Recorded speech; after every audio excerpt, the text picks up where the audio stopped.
Québec. Je sais pas si c'est dans l'eau, mais du talent, y en manque pas ici. Puis CFAI leur laisse la place. Et là, on laisse la place à moi, Michael Robitaille, et à Guillaume Deschênes-Thériault. Bonjour, Monsieur Thériault, ça va bien? Très bien, et vous? Oui, ça va bien. Je suppose aussi que ça va bien, qu'on va faire des annonces dans les entreprises de la région. Oui, donc ce matin, une bonne nouvelle pour Max Steel, basé à Clare, dans le Haut-Madawaska. Une belle annonce ce matin. Oui, justement, peut-être nous décrire, c'est 750 000 tout d'abord là, qui leur est accordé là, pour continuer et améliorer leurs opérations. Peut-être juste en commençant à nous dire qu'est-ce que l'entreprise Max Steel, qu'est-ce qu'ils font? Oui, donc Max Steel sont spécialisés dans les produits d'acier. C'est une entreprise qui est présente dans le Haut-Madawaska depuis près d'une quarantaine d'années, qui a connu plusieurs phases d'expansion au courant de son histoire. Et l'annonce de ce matin, ça s'inscrit dans le cadre de l'initiative de réponse régionale pour les tarifs. En fait, c'est la première annonce au Canada atlantique de ce genre-là. On le sait, avec les tarifs, ça a eu un impact important sur l'économie canadienne.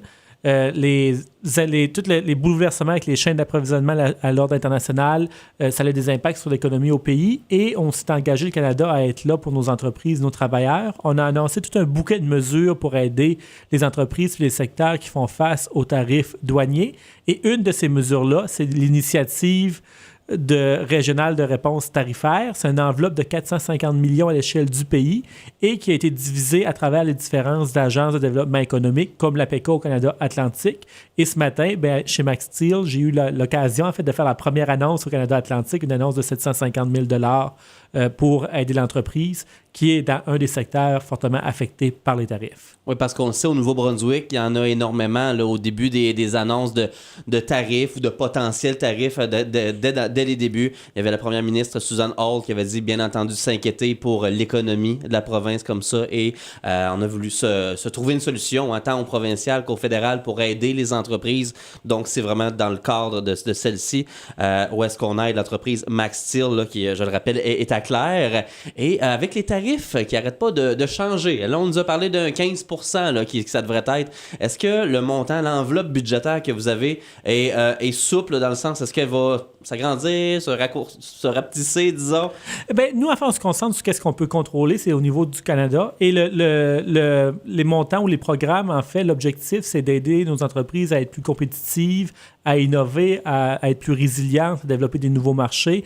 Dans ce cas-ci, ça va permettre l'achat de pièces d'équipement qui vont permettre d'automatiser certaines opérations, donc d'avoir un impact sur l'efficacité, sur la productivité, en espérant augmenter la production de l'entreprise. C'est des aides de ce type-là qu'on fait. Ce n'est pas nécessairement lié au montant exact des tarifs, c'est plutôt reconnaissant l'impact des tarifs, l'impact des différents chocs économiques que ça apporte. Nous, on veut être là pour les entreprises canadiennes et l'initiative régionale de réponse tarifaire, c'est une parmi les différentes mesures qu'on a en place. Et dans ce cas-ci, donc, c'est une entreprise qui œuvre dans le secteur de l'acier, mais on a d'autres mesures qui est pour le secteur du bois d'œuvre, qui est aussi très touché dans le Madawaska-Restigouche. Il y a le secteur de l'aluminium, il y a différents secteurs qui sont particulièrement touchés par les tarifs et on a voulu mettre en place différentes mesures d'aide. Puis là, ce matin, c'était chez Max Steel à Clare, dans le Haut-Madawaska. Celle-ci vient du programme de l'APECA. Donc, à moins que je me trompe, tout ce qui vient de l'APECA, c'est une demande qui est faite par l'entreprise. C'est bien ça, par la compagnie. Donc, logiquement, le 750 000 $ qui a été accordé, c'est eux qui l'avaient chiffré, ce montant-là? Oui, donc en soi, l'entreprise doit faire une demande à l'APECA et après, c'est évalué pour veiller si ça répond aux critères. Et dans ce cas-ci, bien entendu, ça répondait aux critères, ce qui a permis cet investissement-là de 750 000 $ qui va aider l'entreprise donc à être plus résiliente, notamment en améliorant ses chaînes de production avec des robots automatisés, différentes pièces d'équipement qui vont aider à la productivité. Et l'APECA, on en discutait avant d'ouvrir les micros. D'habitude, l'APECA, parce que moi, je suis habitué d'aller voir des annonces dans le genre où est-ce que c'est des montants qui sont remboursables. En gros, c'est un emprunt, d'une certaine manière. Mais là, vous nous disiez tantôt que pas celui-ci, là, ça dépend. L'APECA vraiment a plusieurs critères, là, dont cette fois, c'est pas un programme, c'est pas un montant qui est remboursable. Là. Non, l'annonce de ce matin, c'est une contribution non remboursable. Ça dépend en fait de quel programme que c'est. L'APECA a ses programmes réguliers qui appuient l'innovation et souvent dans les programmes auxquels vous faites référence, c'est souvent des contributions remboursables, donc un prêt sans intérêt qui aide beaucoup les entreprises. Donc, une entreprise qui veut s'acheter des nouvelles pièces d'équipement et qui passe par l'APECA obtient un prêt sans intérêt, ça permet de réduire les coûts et d'avoir accès à des liquidités. Donc, il y a des différents programmes, mais la PECA va aussi gérer des programmes, je dirais, spéciaux. Et dans ce cas-ci, c'est l'initiative de réponse régionale aux tarifs. Comme je l'ai mentionné, on a différents programmes au niveau du gouvernement fédéral pour aider les entreprises à faire face aux tarifs. Et cette initiative particulière-là est gérée par nos agences de développement économique comme la PECA. Dans le passé, on a déjà vu des initiatives spéciales. Puis souvent, c'est pour une problématique particulière, il y a une enveloppe dédiée, mais ça ne fait pas partie de la programmation régulière de la PECA. On a déjà vu des enveloppes pour le tourisme, des enveloppes pour redécouvrir nos centres-villes. Donc, au fil des années, la PECA a eu des enveloppes ou des initiatives particulières à gérer. Et dans ce cas-là, les critères peuvent varier de la programmation, je dirais, régulière. Et cette fois-ci, l'annonce que j'ai faite ce matin, c'est pas nécessairement à travers les programmes réguliers de la PECA, mais vraiment un programme qui est conçu sur mesure pour aider les entreprises à faire face au choc tarifaire. Et c'est ce qui explique que c'est une contribution non remboursable. On en parlait au début de l'entrevue, c'est vraiment une réponse là, qu'on dit, un investissement fédéral qui est grâce à l'initiative régionale de réponse tarifaire pour maintenant cette entreprise, Max Steel. Alors, c'est une réponse tarifaire. Veut pas, c'est très imprévisible, toute cette question de tarifs douaniers-là. Ça pourrait s'étirer très longtemps. À quel point, jusqu'à quel montant aussi c'est faisable physiquement là, pour le gouvernement fédéral d'investir. On comprend le bout d'investir puis d'aider les entreprises, mais à un certain moment, les montants vont exploser si les tarifs demeurent pendant plusieurs mois, voire plusieurs années. Mais en fait, ça fait partie d'une série de mesures qu'on a mis en place pour aider les entreprises canadiennes, mais ça a des retombées aussi sur l'économie canadienne. Donc, quand on investit dans des chaînes de production plus productives, ça stimule l'économie, ça fait une plus grande productivité, ça fait un plus gros produit intérieur brut.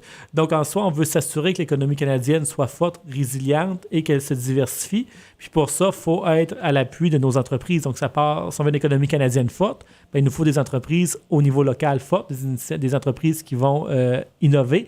Et ça s'inscrit dans cette volonté-là.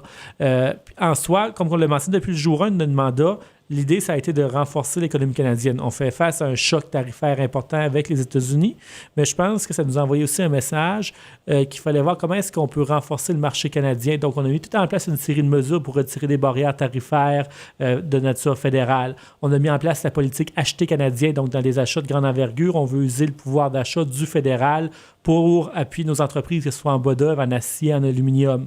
On a mis différents incitatifs fiscaux, pas nécessairement des programmes comme l'annonce de ce matin, mais on a mis aussi des incitatifs fiscaux à l'investissement pour aider les entrepreneurs qui souhaitent investir, à envoyer un message qu'au Canada, le moment d'investir, c'est maintenant.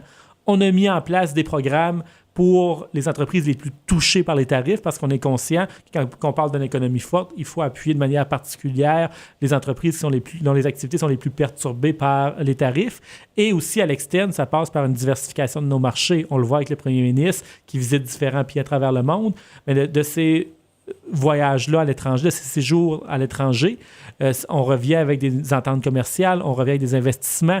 En 2025, c'est l'année où le Canada a eu le sommet des plus grands montants d'investissement étrangers au pays depuis 2007. Donc, ça faisait près de 20 ans qu'on n'avait pas vu des niveaux d'investissement de l'international venir investir au Canada. Mais ce n'est pas arrivé par hasard. C'est des efforts concertés et concrets.